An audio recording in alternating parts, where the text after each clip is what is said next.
Buongiorno Sicilia, buongiorno da Angelo Gagliano. Ed Emanuela Corsi, buongiorno. E allora, stamattina parleremo di emergenza droga, di sport, in questo caso per combattere la devianza giovanile, e poi anche della festa di Sant'Agata. Ci avviciniamo per l'appunto ai festeggiamenti agatini a Catania. Ma intanto cominciamo con le notizie: violenza fuori controllo, ferimenti, scazzottate, aggressioni tengono banco. A Palermo scattano le prime sanzioni ed i cittadini raccolgono firme per chiedere più sicurezza. Risse anche a Termini Imerese e Vittoria. Un vile gesto a Piazza Armerina. 500 firme raccolte domenica ad un gazebo allestito in fretta e furia nei pressi della chiesa di Sant'Antonino nel centro storico di Palermo. 500 firme per chiedere sicurezza. I cittadini sono preoccupati dall'escalation di violenza che sta trasformando la città, soprattutto in centro, in un vero e proprio Far West. Un problema diffuso che va dalla città alla periferia e anche dalla città alla provincia. Anche la notte scorsa nuovi controlli interforze fra via La Lumia e via Roma, le aree della città dove la movida è più violenta, le zone dove sono maturate risse e omicidi. Sono scattate multe per occupazione abusiva del suolo pubblico, la denuncia del titolare di un locale che non aveva le autorizzazioni per un evento e in generale sono state riscontrate 9 violazioni ed elevate contravvenzioni per carenze igieniche. Ma mentre i controlli si svolgevano a Palermo, una nuova rissa scoppiava invece a Termini Imerese in provincia. Dopo la lite avvenuta lo scorso 12 gennaio che ha portato all'arresto di un giovane di 26 anni, nuova tensione e nuova violenza nei pressi dell'incrocio con la cosiddetta Serpentina, in prossimità dei 3 noti locali della zona frequentati la sera da tantissimi ragazzi, molti dei quali anche minorenni. Ma l'allarme non è soltanto a Palermo e provincia, non c'è tregua neanche a Vittoria nel Ragusano, dove un uomo di 46 anni è rimasto ferito gravemente alla schiena, forse con un corpo contundente o con un oggetto tagliente, riportando anche una frattura vertebrale al culmine di una lite. Solo poche ore prima, nella centralissima via Cavour e in Piazza del Popolo, un cittadino romeno e un tunisino avevano danneggiato tavoli e sedie dei locali della movida, oltre a distruggere diversi cestini comunali destinati alla raccolta dei rifiuti. La segnalazione di alcuni residenti ha attivato l'intervento delle forze dell'ordine, che hanno individuato e denunciato gli autori già noti alle stesse forze dell'ordine per danneggiamento aggravato e disturbo della quiete pubblica, ma il susseguirsi degli episodi aumenta il senso di insicurezza, l'indignazione e la rabbia dei residenti. Se la madre cresce la figlia nei valori di Cosa Nostra, questo è sufficiente per evocare la potestà genitoriale e sottrarre la bambina alla famiglia. Con queste motivazioni la Procura dei minori ha ottenuto la sospensione per Martina Gentile, la postina di Matteo Messina Denaro. Se sposi i valori della mafia non puoi essere un buon genitore. Il Tribunale per i minorenni di Palermo ha accolto l'istanza avanzata dalla procuratrice Claudia Caramanna e ha sospeso la potestà genitoriale di Martina Gentile, finita ai domiciliari all'inizio di dicembre con l'accusa di favoreggiamento nei confronti del boss Matteo Messina Denaro. Stabilendo un principio che non mancherà di sollevare polemiche, i giudici hanno anche disposto che la donna faccia un percorso di recupero partecipando ad attività di formazione organizzate da associazioni antimafia. Poi il Tribunale ha incaricato i servizi sociali di valutare se mamma e figlia debbano essere allontanate dal contesto in cui vivono, ovvero Campobello di Mazara. Si tratta di un provvedimento assunto d'urgenza, dunque non definitivo. Sulla scelta di togliere il figlio alla madre dovrà pronunciarsi il Tribunale civile, che opera nell'interesse del minore. La procedura era stata attivata ad aprile scorso, quando Martina Gentile finì sotto inchiesta con la madre e nonna della bambina, la maestra Laura Bonafede, indicata nell'inchiesta come l'amante di Messina Denaro. A dicembre, dopo l'arresto della giovane, la procuratrice Caramanna ha reiterato la richiesta, depositando in tribunale le ultime acquisizioni fatte dalla procura diretta da Maurizio De Lucia nell'indagine dei carabinieri del ROS. Martina Gentile consegnava i pizzini di Messina Denaro e talvolta li nascondeva nel passeggino della figlia. Intanto la madre di Martina Gentile rassicurava il suo amante, appunto Matteo Messina Denaro, dicendo che la bambina ti conoscerà nei nostri racconti, quelli miei e quelli di sua madre, perché sei troppo importante per noi. Da qui l'educazione mafiosa, che è presupposto per sottrarre la bambina alla potestà genitoriale. Voltiamo pagina, ci avviciniamo a grandi passi alla festa di Sant'Agata. Ieri la benedizione del Candelore e la Santa Messa a San Nicolò l'Arena. L'arcivescovo di Catania, Renna, esorta tutti ad avere comportamenti sani, evitando segni equivoci. No alle facce dei defunti stampate sulle magliette, e le devote non danzino. Sentiamo il servizio. Le ha benedette una ad una, ricordando a tutti che le candelore rappresentano una luce votiva per la Santa e non dovrebbero essere strumentalizzate a fini esibizionistici. L'arcivescovo di Catania, Monsignor Luigi Renna, non ha usato mezze parole e durante la messa in suffragio dei devoti morti celebrata a San Nicolò l'Arena ha richiamato tutti al rispetto delle regole affinché il culto di Agata venga espresso con preghiere, opere di carità e visite ai cimiteri e non con volti di defunti stampati sulle magliette oppure attraverso comportamenti inappropriati. In paradiso non si va con una maglietta stampata, ma si va con una santa messa, con la preghiera. Questo è il senso della devozione cristiana. Come anche è bello che ci siano le feste in giro, ma mi raccomando, sempre fatte con grande onestà e facendo sì che nessuno di voi che porta la candelore poi abbia qualche problema con la giustizia, perché qualcuno dice: ma dove siete andati? Con chi siete andati?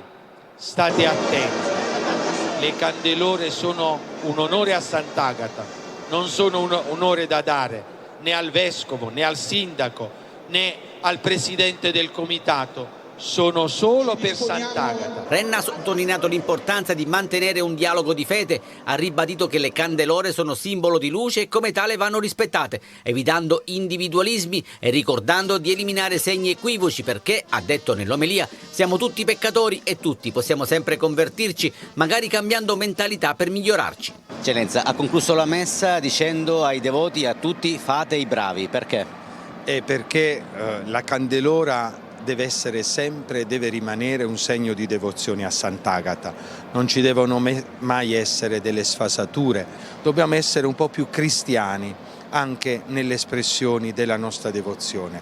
L'altro aspetto che ho sottolineato, fate i bravi, indica anche il fatto che non gradisco che come lo scorso anno ci siano queste ragazze che danzano davanti alle candelore che un mio predecessore, mi pare già nell'Ottocento, aveva vietato, anche perché poi quelle ragazze vengono stigmatizzate negativamente. I genitori non devono permettere una cosa del genere per le loro figlie. Accompagnate da musiche, nacate, mortaretti, palloncini e folklore, le candelore hanno iniziato i loro caratteristici giri per la città, una città che per 3 giorni penserà soltanto ad Agata, figlia, sorella e madre di tutti i catanesi.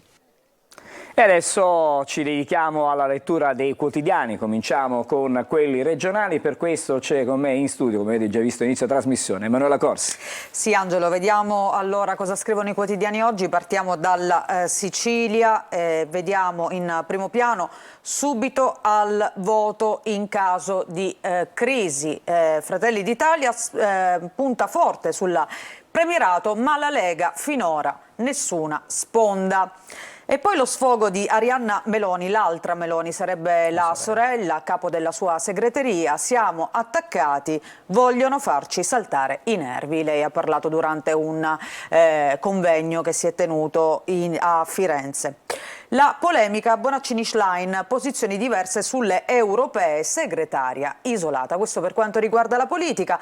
E poi c'è un'altra notizia che oggi troviamo sulle prime pagine di quasi tutti i quotidiani, soprattutto nazionali. Applausi, leggiamo, coraggioso atto di accusa del portiere del Milan Maignan dopo i cori razzisti rivoltigli a Udine. Tutti complici, nuovo caso di razzismo che scuote il mondo del calcio, poi vedremo naturalmente quali sono state le reazioni. Durissimo il suo atto di accusa e il mondo del calcio, diciamo, da 2 giorni si interroga, torna di nuovo su questo che è un tema fondamentale e importante. Vergognoso che non si sposa neanche con quelli che sono i principi dello sport. Che non ha niente diciamo. a che vedere né Esatto. con il calcio né con la vita civile, però secondo me ha fatto bene il portiere del Milan a fare prendere coscienza. A diciamo creare il così. caso, diciamo, perché poi quello deve accadere prima o poi per riuscire a superare certi problemi.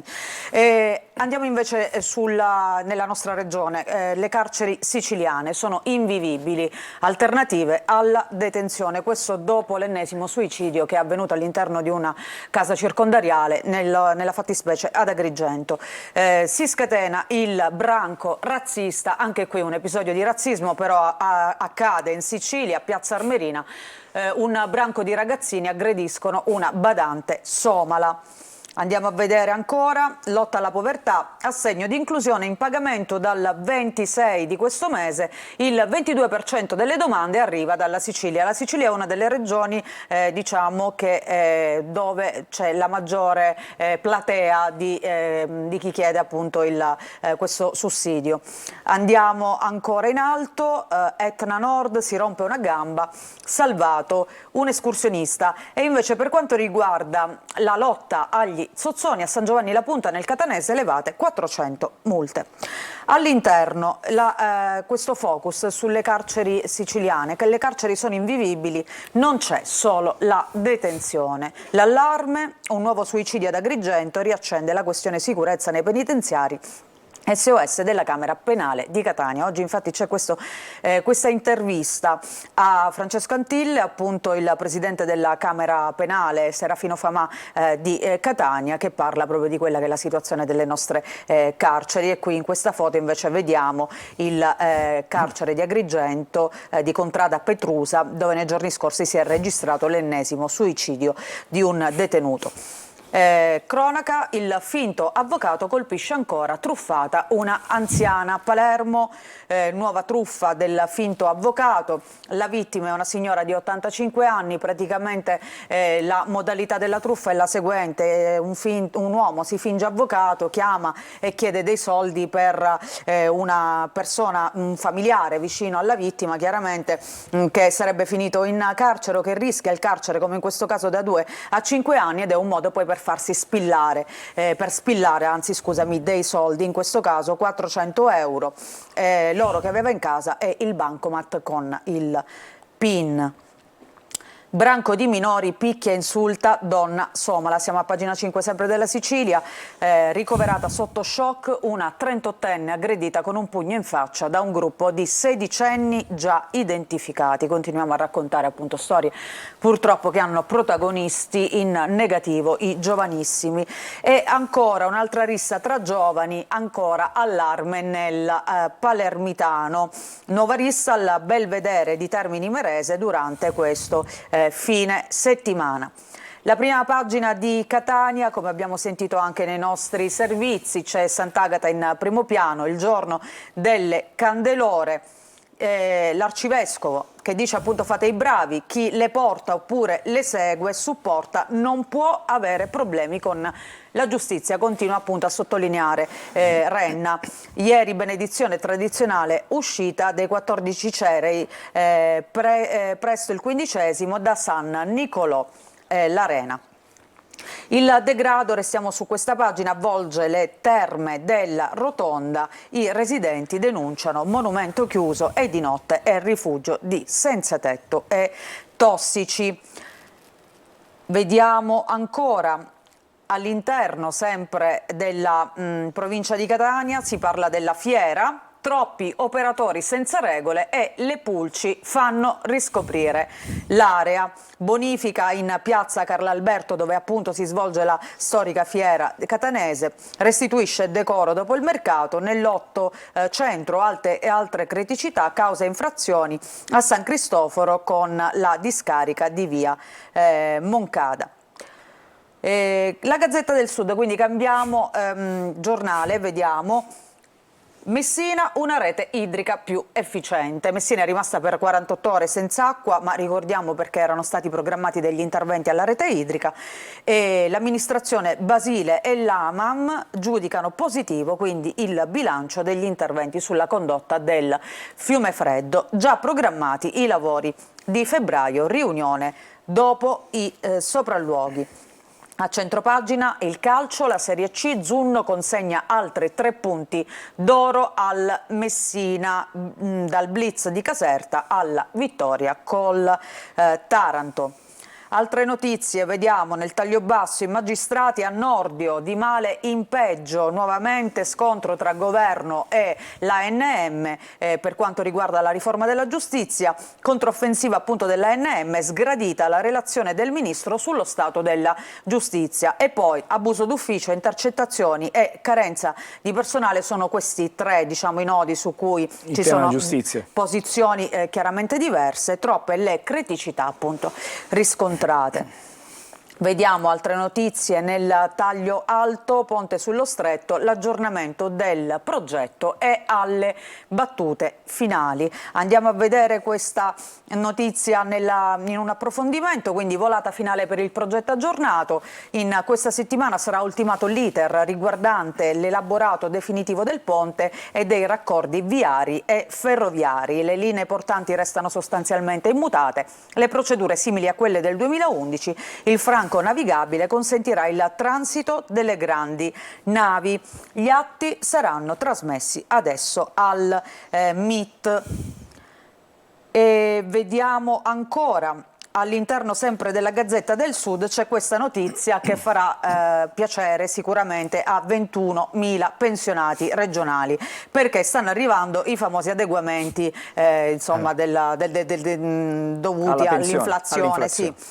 Arrivano gli aumenti in busta paga, l'applicazione del meccanismo a scaglioni premia in particolare ovviamente gli assegni minimi, doppio scatto. Uno arriverà venerdì prossimo e sarà di pochi euro, si parla dello 0,8%, e poi ci sarà una rivalutazione più corposa a marzo che può valere anche il 5,4%. Questo ricordiamo. E questo sicuramente è più consistente. Sì, chiaramente stiamo parlando dei pensionati però regionali. E questo è il tema che noi troviamo in apertura sul Giornale di Sicilia, che scrive appunto bonus per 21.000 pensionati, gli impiegati in servizio che versano contributi sono soltanto 11.000, c'è l'allarme della Corte dei Conti sulla tenuta del sistema previdenziale, però appunto la buona notizia è che tra fine gennaio e marzo gli ex dipendenti della Regione riceveranno il conguaglio del 2023 e questi aumenti appunto del 2024 che possono arrivare al 5,4% per gli assegni più bassi, premiati appunto proprio questi ultimi. E poi c'è la fotonotizia dedicata invece alla Palermo, le montagne russe per il Palermo, gol a raffica, difesa flop, il Palermo che ha vinto 4-2 contro il Modena nella partita di sabato.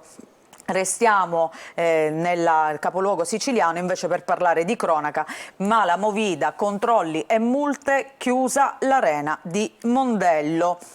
Al setaccio le licenze, il comune ha una blacklist con 4.000 nomi, rilevati problemi di agibilità, un titolare dice faremo ricorso, blitz pure nelle vie Candelai e la Lumia dove tra l'altro è accaduto uno dei fatti di cronaca. La sparatoria, esatto. E poi schianto in moto, muore a 39 anni vicino all'area industriale di Termini Imerese, si chiamava Massimiliano Arduo, era assieme ad altri appassionati delle due ruote, ha lasciato moglie e 3 figli. Allora, grazie ad Emanuela per questa finestra sull'informazione, sui fatti più importanti della nostra regione, dai quotidiani. Adesso noi ci fermiamo, fra poco torniamo di nuovo da Emanuela perché andremo a vedere le notizie più importanti, non solo nazionali ma anche quelle internazionali.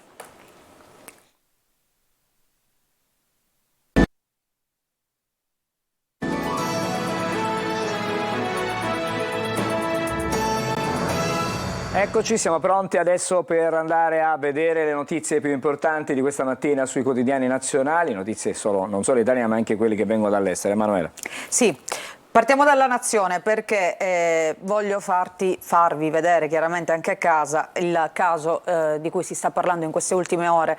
Qui è la fotonotizia che viene dedicata a questo ennesimo caso di razzismo nel mondo del calcio. La mia sfida al razzismo, la vittima è Maignan, il portiere francese del Milan. Insulti a Udine, il portiere del Milan complice chi non fa nulla. Intervista a Demetrio Albertini, negli stadi c'è troppa impunità, dice. E poi vediamo anche un'altra notizia che è l'apertura, esodo al nord per curarsi, costi alle stelle. Si continua a parlare di questo turismo, tra virgolette, per curarsi al nord Italia, quindi tanti preferiscono lasciare le strutture sanitarie pubbliche del sud per invece curarsi nelle strutture sanitarie sempre pubbliche del nord. Sempre più pazienti, leggiamo, diretti verso gli ospedali di Lombardia, Veneto ed Emilia-Romagna, un fenomeno che vale oltre 4 miliardi. Cartabellotta del Gimbe dice rischi per l'autonomia e poi c'è la storia di Marica, una ragazza di 18 anni che racconta dalla Calabria a Genova e Roma per i ricoveri. Un calvario. Vediamo il Corriere della Sera. Allora, il Mar Rosso in primo piano, il titolo in grande, l'Italia si schiera a missione difensiva con Francia e Germania, Netanyahu sotto assedio anche a casa, all'Unione Europea il documento dei 3 paesi per proteggere le navi, scoperto il tunnel prigione, intanto dei bambini in ostaggio.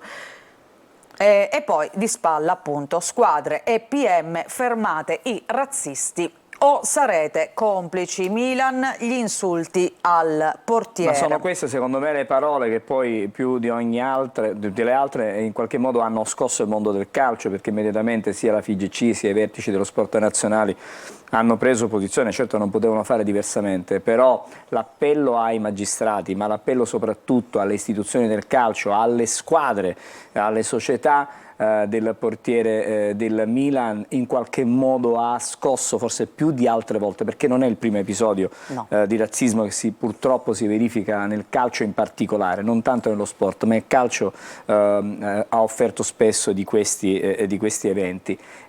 Probabilmente, certo, dare la partita vinta a tavolino alla squadra avversaria sarebbe rendere la vita ancora più facile a queste persone che potrebbero poi tenere in ostaggio. I club sono sotto scacco così però di una bisogna trovare, minoranza. bisogna individuare, considerato che poi Udine è uno dei campi meglio attrezzati per quanto riguarda la videosorveglianza, l'individuazione di questa o di queste persone penso che non sarà lontana, e allora probabilmente delle misure ad personam dure, durissime, non sarebbero male. Sono pienamente d'accordo. E tra l'altro su questo caso c'è una posizione unilaterale, cioè non ci sono interpretazioni diverse da parte di nessuno. A centropagina intanto vediamo Maurizio Costanzo con un bambino piccolo, lui è Saverio Costanzo, il figlio dello scomparso giornalista e presentatore, quando Maria fece riavvicinare me e papà. Questo è il suo racconto al Corriere della Sera. Ancora a Roma il nuovo direttore, è stato nominato il nuovo direttore del teatro Luca De Fusco, e gli attori scendono in piazza, la protesta.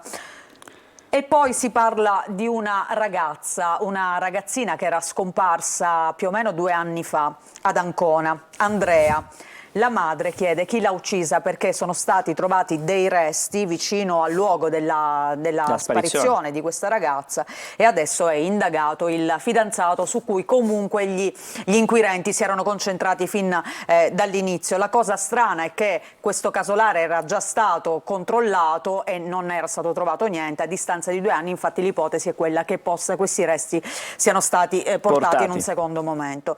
Ma intanto vediamo l'indagine sui razzisti da stadio, tutto il calcio con Maignan, come dicevamo, 3 o 4 i responsabili delle offese. Infantino della FIFA dice inaccettabile, e il sindaco di Udine vuole dare la cittadinanza onoraria, quindi la squadra che ha ospitato, la città che ha ospitato appunto il Milan si scusa in questo modo. Poi devo dirti, scusami Emanuela, l'Udinese è una delle squadre più multietniche del nostro campionato, ha uno scouting diciamo fenomenale, andare a pescare giocatori in erba nei paesi dove sono tantissimi giocatori che stanno nascendo, sono tutti ragazzi di colore.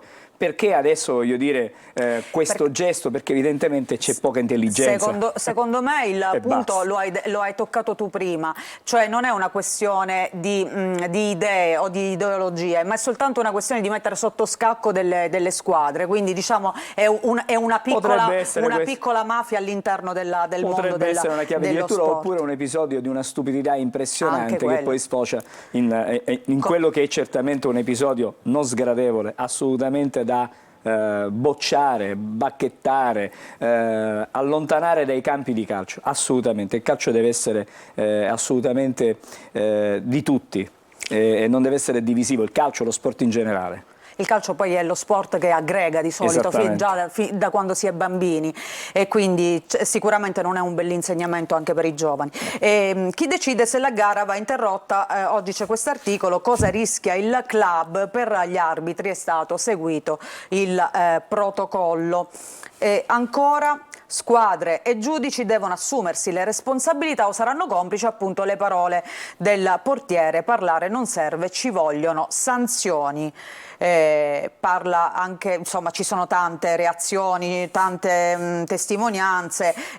Mbappé, ora basta, è troppo, la solidarietà arriva dalla Francia. Zoff, la solitudine del numero 1, quanti insulti ma erano per tutti, non c'entra il Friuli, è un problema di maleducazione generale. Questa è, diciamo, Zoff poi è friulano e quindi, esatto, voglio dire, parla della sua terra, parla della squadra principale del Friuli, e certamente il numero 1 sta da solo dietro la porta, quando sta in porta, con magari la tifoseria avversaria tutta quanta dietro, sì, gli altri giocano dall'altra esatto, parte del campo, e quindi è più complicato, però certamente non si può più posticipare un intervento in questo senso. Sì, servono quelle, diciamo, dei provvedimenti drastici che forse una volta per tutte magari possano mettere fine a questa... servono anche da deterrente per i prossimi, ma come dicevi tu, insomma, poi la madre dei cretini è sempre incinta, su quello purtroppo non esistono regole che possano frenare certi comportamenti.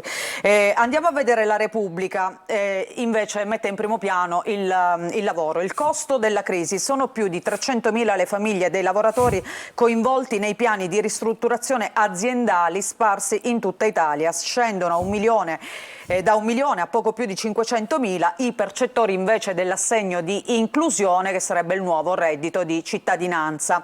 Landini, no a gabbie salariali, serve una politica industriale. E poi Repubblica ricorda cosa avvenne 30 anni fa, quel video di Berlusconi che cambiò la politica. Questa foto, diciamo, è iconica, ricorda uno spaccato la discesa in campo, la no? discesa in campo, appunto, di Berlusconi, e andiamo a vedere, ci sono 2 pagine dedicate proprio a questo, e fu Berlusconi, i 30 anni del video che cambiò la politica. Alle 17:30 del 26 gennaio 1994 il TG4 di Emilio Fede è il primo a mandare in onda i 9 minuti registrati a Villa Macherio. L'Italia è il paese che amo, questa è la frase celebre che poi è rimasta nel corso di questi 30 anni di politica del Cavaliere.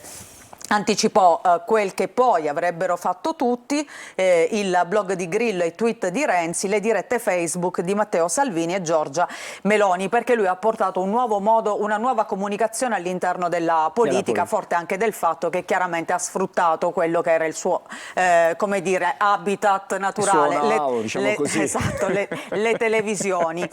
Da quel momento, per 6 lustri, il paese si sarebbe diviso. La visita a Gianni Agnelli per annunciargli, appunto, la decisione.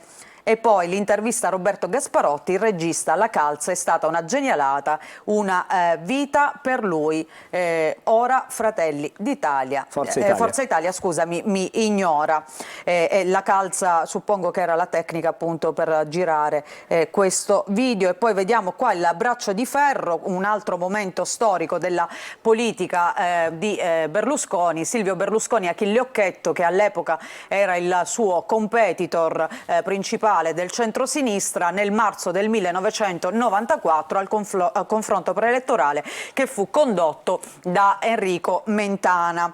E questo tema del confronto elettorale torna, è ricorrente in questi giorni, perché si parla, appunto, di questo duello televisivo tra Schlein, tutto al femminile, esattamente, però, per la prima volta, mai successo. Cambiano i tempi e quindi anche la politica si adegua. Abbiamo il tempo, credo, per un'altra prima pagina. Ok, allora vediamo la stampa. La stampa invece parla del piano Mattei, Salvini gela Meloni, comunque più o meno su alcuni diversi punti si sottolinea questa frizione tra Lega e Fratelli d'Italia, e appunto intervista Minniti: l'aiuto di Erdogan sui migranti in Libia può solo peggiorare la situazione. Vediamo velocemente anche il Messaggero, sanità, un bonus alle regioni, il nuovo piano di riparto dei fondi, premiati i governatori che centrano gli obiettivi.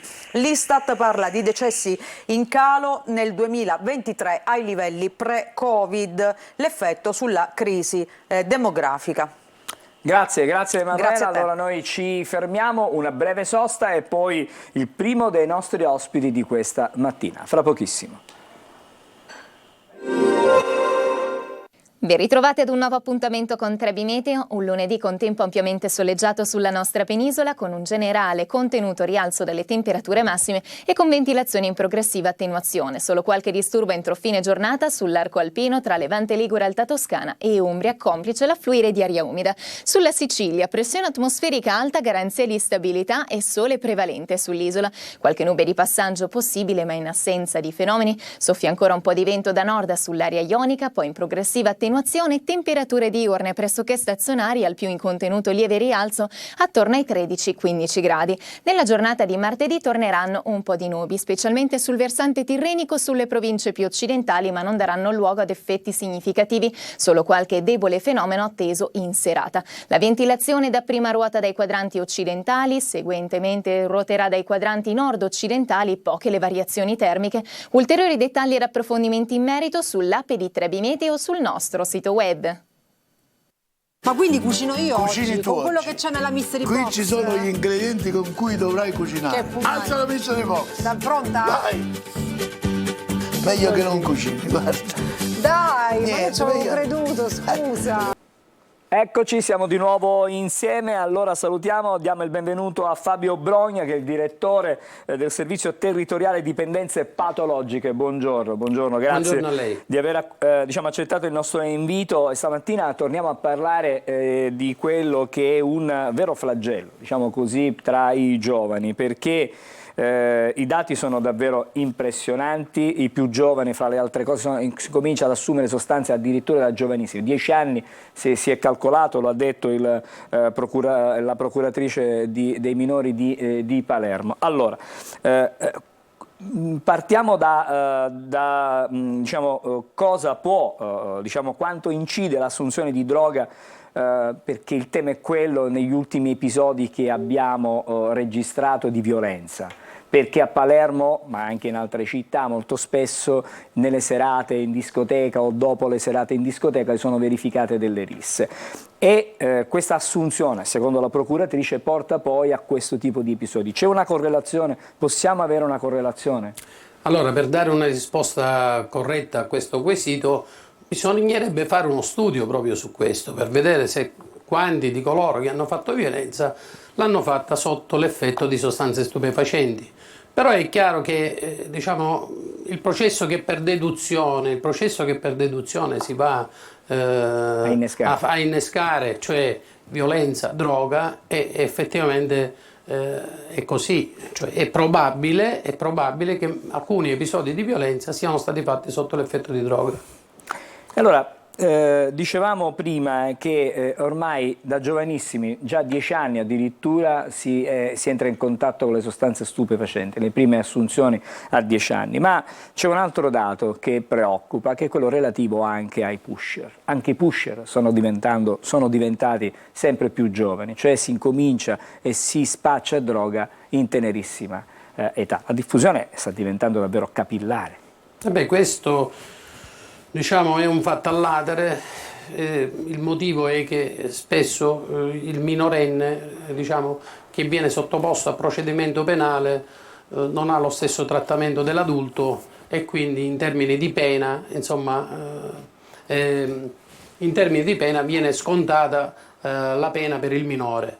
Però è vero che c'è questo fenomeno. Fra l'altro i pusher nella stragrande maggioranza dei casi sono dei soggetti che fanno anche uso di sostanze stupefacenti. Quindi c'è la doppia figura del pusher e dell'assuntore. Certo. Perché molte volte non possono neanche permettersi di comprare la droga e vengono appunto assoldati poi dal sistema per venderla, quindi certo. È anche un modo per poter avere la droga e quindi... È quello di utilizzare minori anche per spacciare, chiaramente è una sorta di strategia, strategia. certo. Certo. Esattamente, guarda, io ho dei dati che riguardano la città di Palermo, poi magari lei mi può dire se a Catania o altre zone della Sicilia hanno questo stesso... Certo. Allora, i dati del SER dicono che ci sono 900 assuntori di crack a Palermo, 2700 di stupefacenti in generale fra i giovanissimi, ma questa è soltanto una punta dell'iceberg, perché poi magari probabilmente ce ne saranno molti di più che non sono conosciuti. Sì, quelli che non sono conosciuti in termine tecnico noi li chiamiamo il sommerso. Il sommerso. Cioè il sommerso è pari a 3 volte, statisticamente parlando, quello che il preso in carico, le persone prese in carico. Quindi sono Come i numeri dati di Palermo sono sovrapponibili a quelli di Catania, anzi posso anche affermare che quelli di Catania sono superiori a quelli di Palermo. Ma c'è un'emergenza crack anche a Catania? C'è un'emergenza crack anche a Catania, sono state fatte varie interviste sul problema del crack anche a Catania. Dal 2012 in modo graduale, ma con un'esplosione nel 2017, insomma, è insorto questo fenomeno, che poi, se vogliamo considerare il crack è un derivato dalla cocaina, spesso insomma, le persone lo ricavano anche in modo artigianale a casa dalla cocaina, quindi utilizzando del bicarbonato, insomma alcuni piccoli artifici riescono a sintetizzare cristalli di crack e quindi ad utilizzarlo. Ma quali sono le conseguenze che immagino saranno devastanti poi dall'uso soprattutto del crack? Allora, il crack, essendo che dà un effetto più immediato, più potente e più devastante rispetto alla cocaina, ha la caratteristica di dare l'induzione precoce di dipendenza, perché il soggetto dura poco l'effetto, perché dura da 10 minuti a un quarto d'ora, però il soggetto è costretto nell'arco di una giornata a fare uso 3, 4, 10 volte. Quindi è chiaro, costa poco, però c'è questo problema che il soggetto ha un effetto più potente e quindi anche degli effetti collaterali più potenti, perché dispercezione, aggressività, diciamo disturbi comportamentali anche di tipo grave e anche rischi per la salute sono tipici dei consumatori di crack. Accanto al crack adesso sta avanzando un'altra droga, ancora forse più pericolosa, viene chiamata wax, va tra i giovani, si fuma come il crack ed è una droga particolarissima perché viene estratta con un solvente. Il butano e la miscela che risulta viene poi lavorata e assume la consistenza simile a quella proprio della cera d'api. È una sostanza pericolosissima. Allora, stiamo parlando, è una sostanza conosciuta da circa 9.000 anni. Stiamo parlando, è sempre un derivato dalla pianta di cannabis, no? E cambia solo il metodo di estrazione. Finora noi cosa conoscevamo nel mercato clandestino? Conoscevamo l'hashish, conoscevamo la marijuana, quindi i fiori, le infiorescenze seccate, e l'hashish, la resina che si ricavava dalle piante messe al buio a testa in giù, si raschiava questa resina, l'hashish, e queste erano le due forme. Nella marijuana normale abbiamo un contenuto di tetraidrocannabinolo, che è il principio attivo che dà l'effetto stupefacente, pari dal 10 al 20%. Nell'hashish arriva al 60%, negli wax arriva fino all'80%, ma anche al 90%. Cos'è, diciamo, questa procedura che ha detto lei, che alcuni si accingono a farla anche in modo sperimentale a casa, cioè quello di inserire in un tubo i cosiddetti tricomi della pianta, che sono dei sottili filamenti che vanno a ricoprire l'infiorescenza. Questi tricomi, che sono simili ai capelli, e sono ricoperti da una resina. Stiamo vedendo un'immagine probabilmente poi di quello che viene la pasta. Sì, questa resina che è contenuta nei tricomi, attraverso questo processo, quindi con il butano liquefatto e questa pressione che viene messa nel tubo tra tricomi, infiorescenze e scarti anche della pianta, fa sì che si ottiene un prodotto ad altissima concentrazione, di tipo cremoso, di tipo mieloso, che è come quello che si vede nell'immagine. Ma il principio attivo può essere 10 volte, diciamo, superiore alla cannabis? Allora, l'olio di canapa si conosce già dai primi dell'800, no? Negli anni 70 c'era la spennellata sulla sigaretta dell'olio di canapa, che ha una percentuale molto superiore. Qui, se diciamo il procedimento è fatto bene, è fatto in modo corretto, si ottengono delle percentuali, ripeto, che arrivano fino al 90% di tetraidrocannabinolo. E naturalmente gli effetti che può dare sono imprevedibili, si può arrivare alle psicosi, alle sindromi simili schizofreniche, si potrebbe arrivare anche alle overdose. Ma come si aiutano questi ragazzi? C'è un sistema? Questa sostanza, per completare, nelle altre nazioni europee si pensa ad un uso anche terapeutico. Lei sa che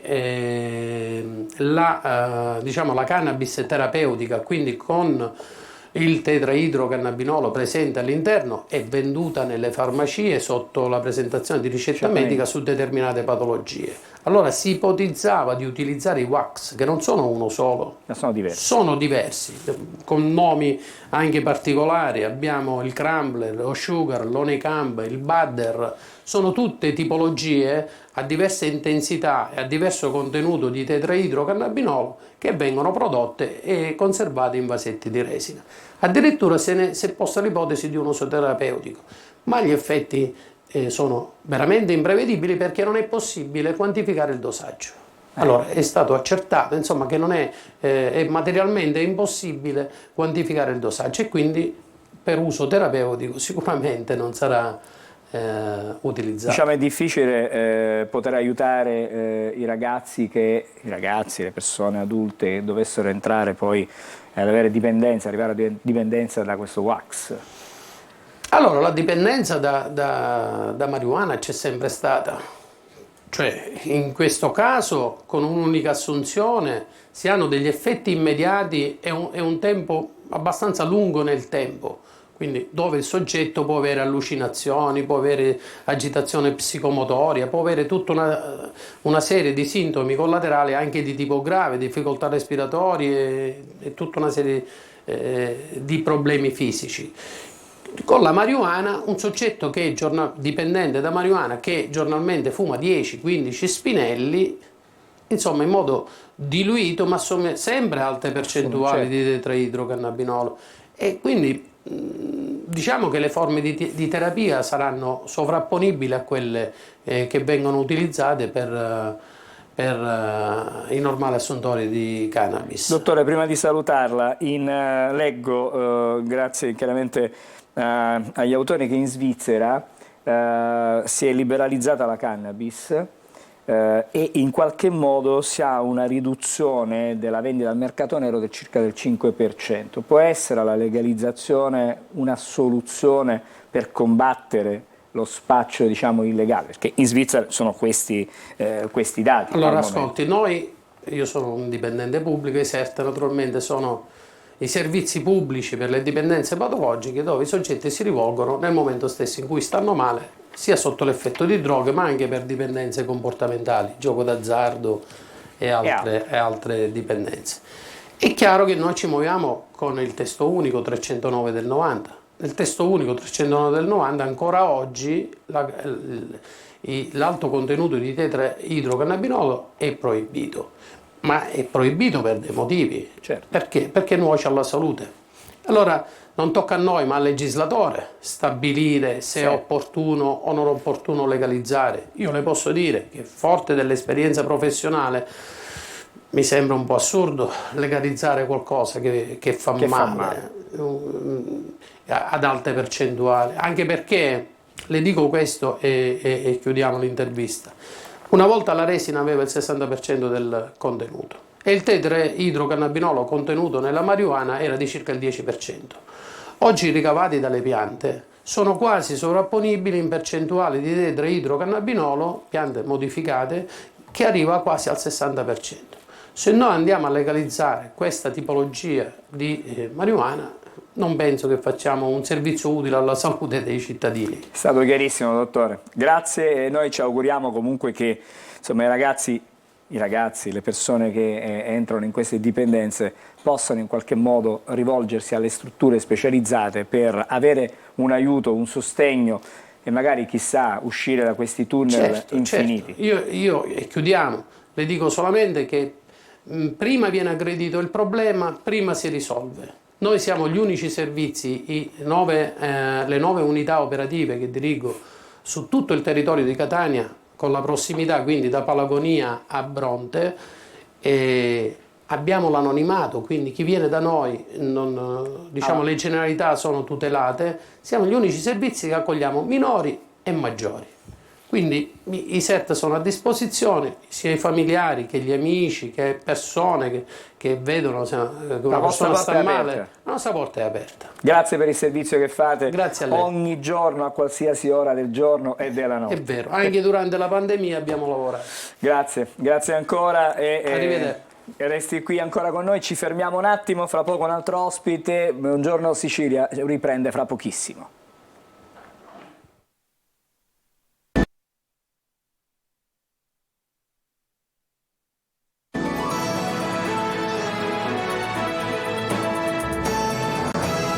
Buongiorno Sicilia, torna di nuovo stavolta con lo sport che come sempre e da sempre, prima abbiamo parlato dello sport però della faccia brutta dello sport, abbiamo parlato del razzismo, abbiamo parlato di quanto successo ad Udine. Stamattina invece con Bruno Brucchieri che è assessore ai servizi sociali, inclusione sociale e famiglie del comune di Catania e con Fabio Parziano che è presidente della Federazione Italiana Sport Equestri, parliamo di sport come strumento per combattere le devianze giovanili. Prima abbiamo parlato delle dipendenze da droga, che è certamente una devianza, che porta poi ad altre devianze, le risse, la violenza. Lo sport in questa direzione per questi problemi può certamente aiutare, perché se si pratica sport sano magari si sta lontano dalle sostanze, dalle sostanze stupefacenti e quindi si viene coinvolti in un circolo virtuoso ma positivo. Vorrei parlare con l'assessore Brucchieri di quella che è la vostra idea, il vostro progetto per aiutare, sostenere i giovani e tenerli lontano da queste devianze. Allora, il giorno 15 abbiamo firmato un protocollo d'intesa in prefettura in cui insieme col FISE, insieme con l'ASP, insieme con l'università e altri comunque attori protagonisti, tra cui anche il Tribunale dei Minori, la Procura di Catania, abbiamo dato avvio proprio a un progetto che già in realtà esisteva, ma l'abbiamo portato proprio, l'abbiamo emerso, l'abbiamo fatto emergere grazie anche al lavoro di tutte le istituzioni e di tutti coloro i quali hanno dato avvio a questo progetto. Insieme col FISE abbiamo proprio creato questo rapporto di utilità legato proprio all'attività sportiva che per quanto riguarda questo protocollo si rivolge prettamente a minori e giovani minori che sono giovani adulti che escono dalla giustizia amministrativa, quindi una sorta di rieducazione esattamente e reinserimento sociale, cosa che viene fatta insieme con la Sant'Ocona e con il presidente Di Bella, insieme anche all'Università di Catania.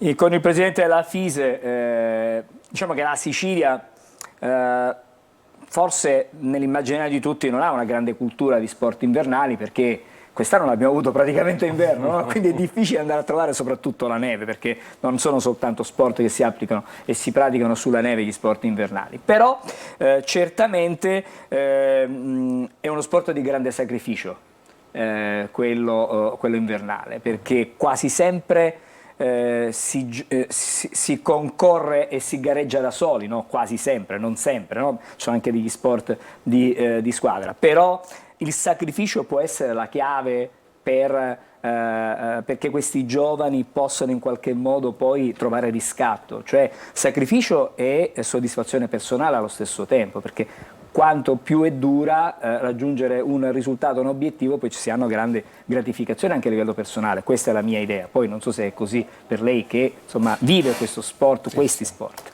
Ma il sacrificio è il principio fondante dello sport, sempre. Finché uno sport possa essere di valore ci deve essere un grande sacrificio dietro. Noi ci occupiamo di sport equestri, non invernali. Chiedo scusa allora, e quindi abbiamo questo elemento che è il cavallo, che è un animale straordinario, col quale questi ragazzi spessissimo hanno dei rapporti familiari, cioè le famiglie di questi ragazzi molto spesso tengono un cavallo in scuderia vicino casa, sotto casa, eccetera, quindi hanno questa familiarità quasi innata. E quindi poter coniugare l'attività sportiva nostra che ha come attore principale il cavallo nella vita loro, che finora magari hanno avuto un concetto, una idea sull'utilizzo del cavallo di natura un attimino diversa rispetto a quella che è lo sport puro e lo sport, diciamo, di valore. E questo potrebbe essere una cosa molto importante, riuscire a mettere insieme e a trasferire loro questi valori dello sport, riuscire diciamo, a coinvolgerli all'interno dei nostri modelli, della federazione, quindi delle attività sportive e delle gare. Questo sicuramente per loro potrebbe essere un'opportunità, ma comunque la volontà della nostra federazione, quando abbiamo deciso di seguire questo progetto col dottore Di Bella e col suo staff, che insomma ci ha dato davvero una opportunità di ragionare con loro sugli sviluppi di questo progetto, non è solo guidarli durante un anno in un'attività di formazione formativa e poi magari lasciarli lì.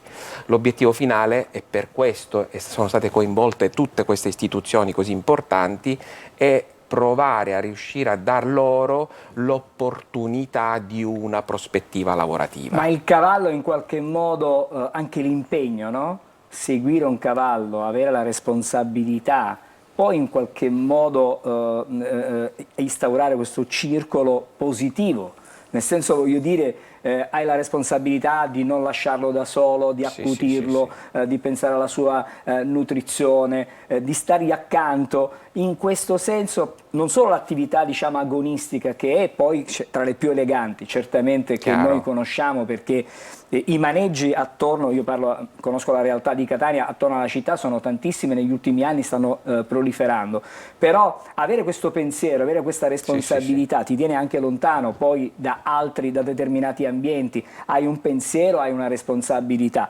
Però adesso tocco le note dolenti, non è che ci siano grandissimi fondi, tantissime possibilità diciamo, per sostenere e supportare questi progetti. Quello che state facendo voi è certamente da apprezzare, lodevole, però serve qualcuno, magari non so, avete pensato a una sponsorizzazione, qualcuno un privato che vi possa affiancare in questo percorso? Beh, allora diciamo che oltre ai protocolli sottoscritti contro la devianza giovanile ci occupiamo chiaramente anche della dispersione scolastica, anche della povertà educativa. Diciamo che tutti questi progetti mirati contro questo aspetto sociale che devasta la nostra città sono finanziati in parte con i fondi comunali e in parte invece con fondi extracomunali, quelli del PON inclusione. Quindi abbiamo già delle somme da destinare proprio al 2024 e 2025. Quindi sappiamo già che possiamo affrontare il 2024 in maniera serena.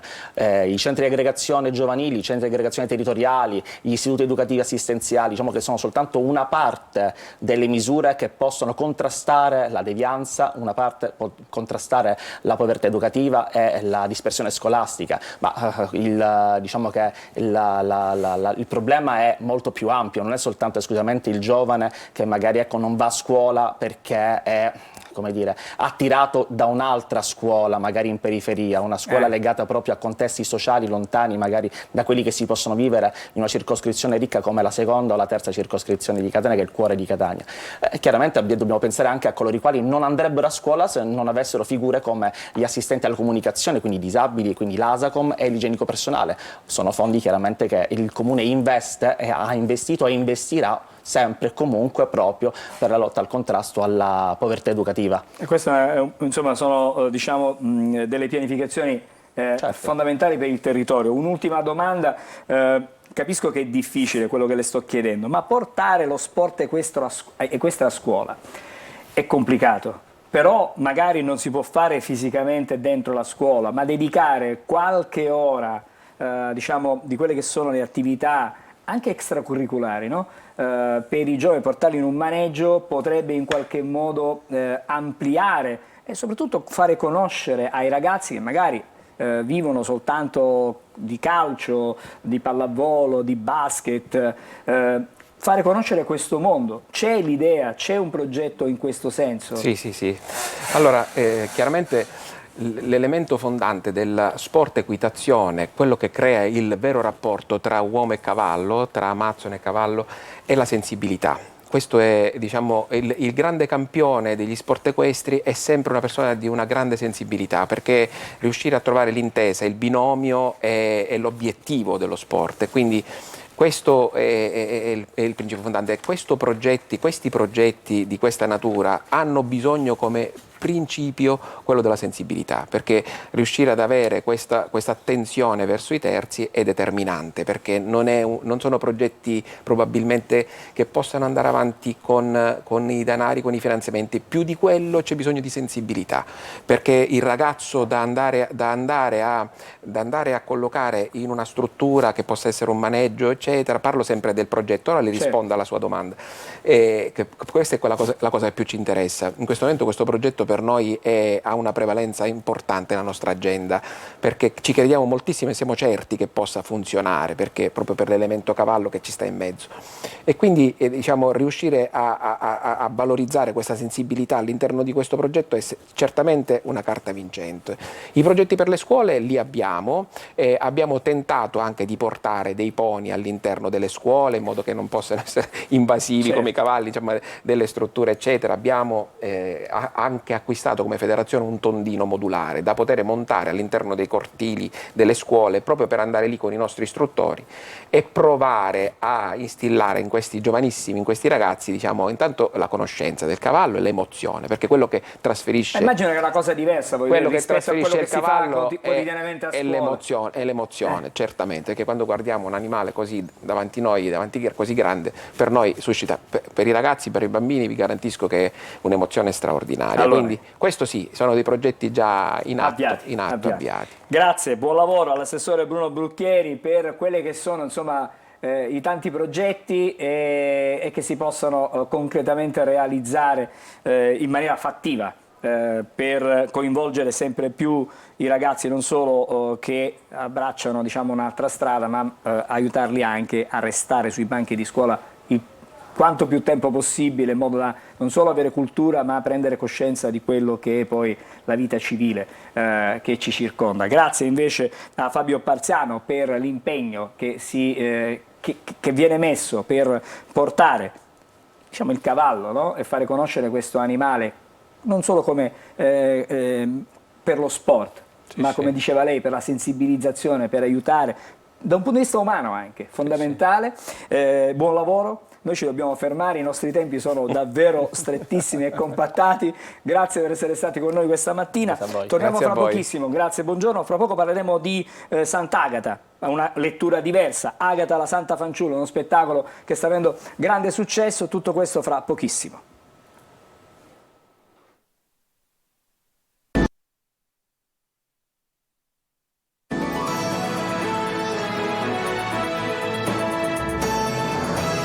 Eccoci di nuovo in diretta con Buongiorno Sicilia. Adesso parliamo di Agata la Santa Fanciulla, un vero e proprio colossal che si svolge in un luogo suggestivo. Per parlarne questa mattina stiamo già vedendo, grazie alla regia, la locandina Agata la Santa Fanciulla. Abbiamo qui in studio il regista Giovanni Anfuso, buongiorno. Buongiorno, grazie. E poi abbiamo la protagonista, Cecilia Guzzardi. Buongiorno. Buongiorno, grazie. La strana coppia, abbiamo detto. Spieghiamo perché strana coppia. Perché io sono quello bello, io sono quello proprio bello. E così lo diciamo, a scanso di equivoci. Secondo me non c'è manco bisogno di sottolinearlo. Esatto, si vede, ecco. Reduci da una notte di prove generali, luci, costumi, insomma, un momento diciamo critico però bellissimo del nostro lavoro. Come sono andate queste prove? Non lo chiedo al regista, perché poi ha un occhio critico diverso. Invece chi lo vive sul palcoscenico, no? Le prove molto intense, ma guarda, se non fosse così non saremmo soddisfatti, no, perché bisogna macinare tanto e è andata benissimo. Speriamo, incrociamo le dita. Stasera c'è la prima che è riservata alla stampa. Stasera è l'anteprima per la stampa, per le autorità. L'autorità? E anche per gli studenti? C'è qualche studente stasera anche? Stasera ci sono anche degli studenti, ma soprattutto per gli studenti sono previsti i matinè che partono dal giorno 25 e andranno avanti fino al giorno 2, tutte le mattine presso la chiesa di San Nicolò l'Arena, Piazza Dante, la chiesa monumentale. Tante scolaresche hanno già prenotato e continuano a prenotare per assistere a questo spettacolo strano. Ecco. Senti, io devo fare una domanda a Cecilia perché è la prima per lei, la prima in tutti i sensi, no?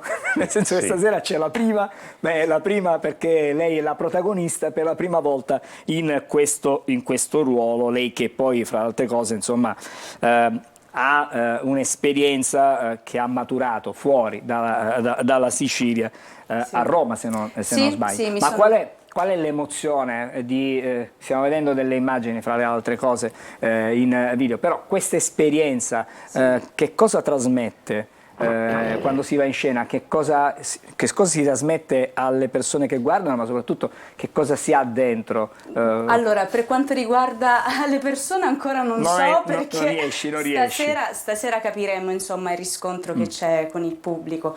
Da parte mia c'è un'immersione totale nel personaggio e questo ovviamente per me è un'emozione, è emozionante essere Agata, ma è emozionante anche per la forza del personaggio di Agata. Ma poi tu senti questa versione perché insomma sei catanese, no? Sì, nata a Catania, famiglia catanese. E quindi voglio dire Sant'Agata. Appunto, quando ricapita più nella vita di essere Sant'Agata, grazie a Giovanni. Un ruolo impegnativo. È molto impegnativo, sì, estremamente. Anche perché dietro di sé poi Sant'Agata porta anche un messaggio importante per le donne. Questo è un momento storico, culturale, sociale in cui è molto importante parlare alle donne. È un mese appunto che rifletto su questo tema.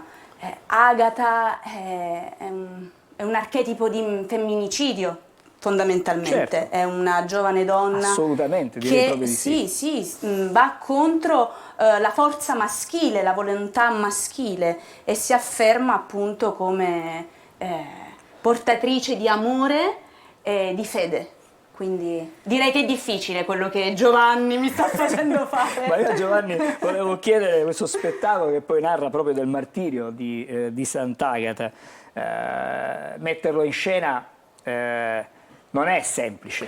Non è semplice neanche scriverlo, perché trarre un testo teatrale dagli atti del martirio è come dare ad un drammaturgo il dispositivo di una sentenza e dirgli fanne uno spettacolo. Quindi è stato veramente lunga la gestazione e lunga la scrittura. Alla fine è venuto fuori un testo composito, è costituito da due fatti, la prima e la terza parte che raccontano un fatto che è realmente accaduto. All'indomani dello sbarco degli inglesi in Sicilia nel 1943, il colonnello Wesley, capo delle forze inglesi che si installano a Palazzo dei Chierici, chiede di vedere per catalogare, usa questo predicato verbale, il tesoro di Sant'Agata comprensivo della corona di Riccardo Cuor di Leone. I catanesi non abboccano e organizzano un depistaggio per nascondere il tesoro, questo è un fatto reale, presso il seminario estivo a San Giovanni la Punta e da lì poi presso la cella di Madre Lucia Mangano. Questo è un fatto storico. Io ho messo le mani in questo fatto per raccontare appunto il depistaggio organizzato dai catanesi. In mezzo c'è il martirio di Agata, tratto dagli atti che aveva anche in qualche modo edito Monsignor Zito, il compianto Monsignor Zito. E quindi del martirio ne abbiamo fatto proprio la parte centrale, come fosse una vera e propria tragedia greca. Cecilia, questo è uno spettacolo con tantissimi attori sul palco, una ventina, se non dico male, viene fatto nella chiesa più grande che c'è in Sicilia, chiesa San Nicolò l'Arena. Il palco di un teatro è una cosa, ma farlo dentro un monumento... È un'esperienza mistica, direi, assolutamente. Il primo giorno che siamo arrivati alla chiesa di San Nicolò l'Arena, Giovanni mi ha fatto entrare e ci siamo guardati e abbiamo detto wow, è immenso e ovviamente ti dà un'energia assoluta.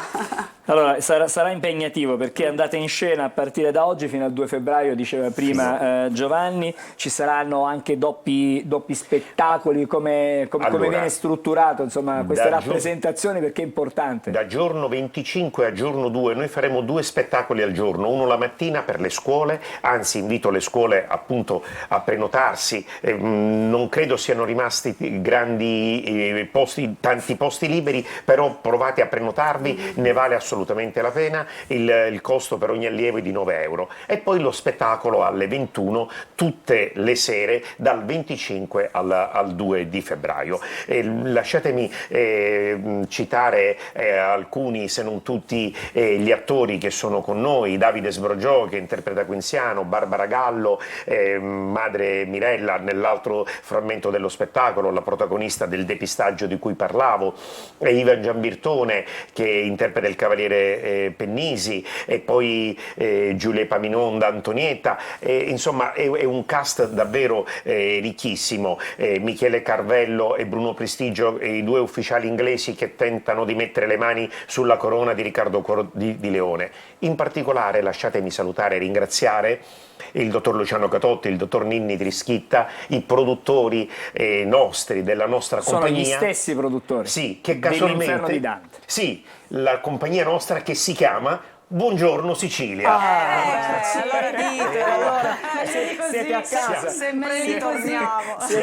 Siamo di casa. A loro il mio grazie per aver creduto in questo progetto, per avermi permesso di metterlo in scena e di coinvolgere appunto circa 20 attori, scenografi, costumisti, musicisti, eccetera. Allora vorrei chiudere con Cecilia, una tua, insomma, magari ci ritroveremo dopo, perché capisco che è impossibile in questo momento spiegare qual è il tuo stato d'animo, la tua sensazione, perché siamo prima dello spettacolo. Sì. Immagino che tu avrai tantissime di quelle emozioni perché sei nella tua città, interpreti la Santa Protettrice di Catania, che è praticamente una delle 2 cose che ai catanesi non vanno toccate, perché l'altro è la squadra di calcio, giusto? Papà lo sa, papà mio lo sa benissimo, ma toccare... Quindi tu ti trovi al centro di una situazione diciamo esplosiva, come riesci a contenere tutte queste emozioni nel pre?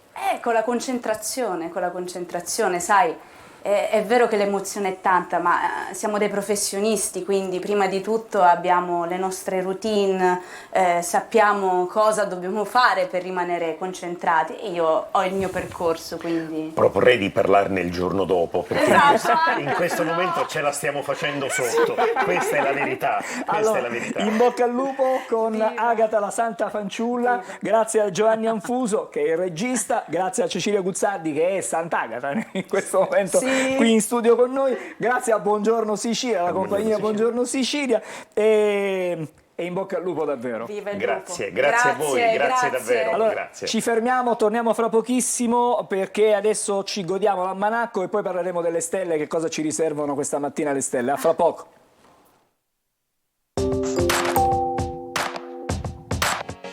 Se avete degli oggetti in argento che si sono anneriti o opacizzati, potete usare il dentifricio per farli tornare a brillare. Basta strofinare delicatamente l'argento con un panno morbido e un po' di dentifricio. Poi sciacquare con acqua tiepida e asciugare con un panno asciutto. Il dentifricio ha un'azione abrasiva che rimuove lo sporco e il calcare e un'azione sbiancante che rende l'argento più luminoso. Lo sapevate che il libro più venduto al mondo, dopo la Bibbia, è il Don Chisciotte della Mancia di Miguel de Cervantes? Questo romanzo, pubblicato in 2 parti, nel 1605 e nel 1615, è considerato il capolavoro della letteratura spagnola e il precursore del romanzo moderno. Si stima che abbia venduto oltre 500 milioni di copie. Per il rotto della cuffia. Viene detto in occasione di un qualcosa riuscita per un pelo. La cuffia in questione è il copricapo in maglie di metallo indossato dai cavalieri medievali per proteggere la testa sotto l'elmo. Poteva capitare che in battaglia una lancia nemica trapassasse l'elmo e la vita del cavaliere era salva soltanto grazie alla cuffia che gli aveva protetto la testa.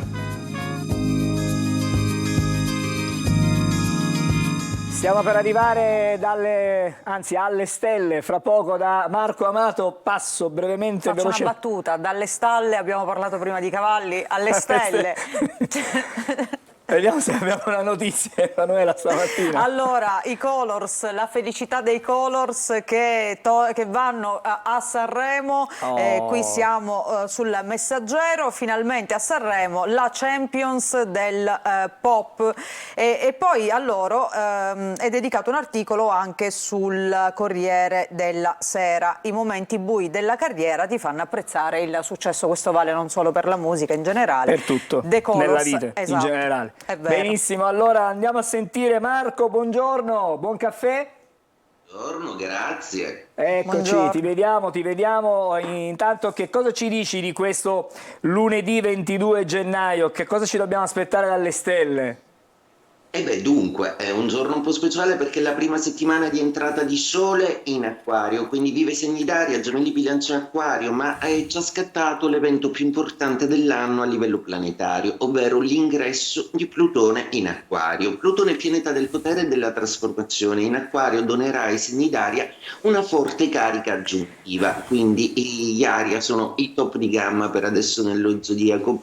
Cosa comporta per gli altri segni zodiacali che non sono Gemelli, Bilancia e Acquario? I fuoco ne vengono potenziati come Ariete e Sagittario, un po' meno il Leone perché lo avrà in opposizione. Chiaramente i Terra, che detenevano l'appoggio di Plutone per quasi un ventennio, rileveranno un calo di potenza, quindi Toro, Vergine e Capricorno possono vedere rallentate tutta una serie di faccende che riguardano i loro uffici. Cosa accade invece ai dolcissimi segni d'acqua? Che Pesce e Scorpione si avvantaggiano in maniera molto diversa di questa posizione, perché lo Scorpione, Plutone è pianeta dello Scorpione, quindi deve essere un pochettino più complessa l'ambizione che muove questa capacità trasformatrice dello Scorpione. Più dolci i pesci che diventano ancora più spirituali se possibile. Al Cancro semplicemente finisce di essere opposto. Quindi buon Plutone a tutti, buona settimana a tutti e buongiorno Sicilia. Grazie, buongiorno a te Marco. Adesso vediamo di raccontarvi brevemente che cosa è successo, insomma, dalla storia, dalla notte dei tempi fino ad oggi, il 22 di gennaio. Ci proviamo, stamattina partiamo dal 1506, 22 gennaio, quel giorno entrarono in servizio a Roma le prime guardie svizzere. Questi soldati, arruolati dal Papa Giulio II per proteggere il Vaticano, sono ancora oggi l'unico corpo militare straniero al servizio della Santa Sede. Stiamo vedendo per l'appunto la foto. Parlando di sicurezza, passiamo ad un altro evento bellico che ha avuto luogo il 22 gennaio del 1944, quando gli alleati sbarcarono ad Anzio nel tentativo di liberare Roma dall'occupazione nazifascista. E poi invece passiamo ad un argomento più leggero. Il 22 gennaio del 1983 il grande campione di tennis Björn Borg conclude la sua carriera appunto dopo aver vinto consecutivamente ben 5 tornei di Wimbledon. È considerato uno dei migliori tennisti di tutti i tempi. E parlando di fenomeni non possiamo non citare il compianto Heath Ledger, talentuoso attore australiano che ci ha lasciato troppo presto. 22 gennaio del 2008 infatti il suo corpo viene trovato senza vita nel suo appartamento a New York a causa di un'overdose accidentale di farmaci. Ledger aveva solo 28 anni ma aveva già dimostrato le sue doti artistiche in film come Il Cavaliere Oscuro, in cui interpretò magistralmente il ruolo di Joker. L'anno successivo, e siamo al 22 gennaio del 2009, Hillary Clinton viene confermata dal Senato degli Stati Uniti come segretario di Stato e anche la prima donna a candidarsi alla presidenza degli Stati Uniti nel 2016. E a proposito di storia, c'è un altro paese che ha fatto la storia in campo sociale ed ecologico. Il 22 gennaio del 2019 il Lussemburgo decide che dal marzo del 2020 sarebbe stato il primo paese ad aver avere i mezzi di trasporto pubblico completamente gratuiti, e poi li vediamo, sono anche molto belli, sono avveniristici, veramente modernissimi. Una scelta che aveva l'obiettivo di ridurre traffico e inquinamento. E per concludere, 22 gennaio 1962 nasce Davide Luca Civaschi, un chitarrista italiano, membro del gruppo Elio e le Storie Tese.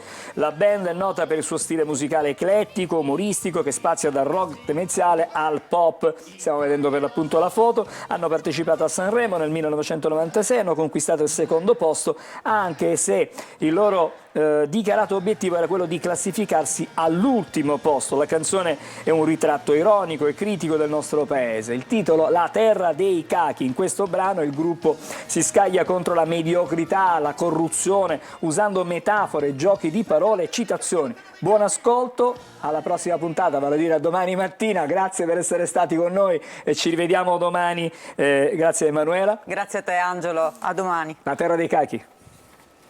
Italia Prod, la terra dei cachi.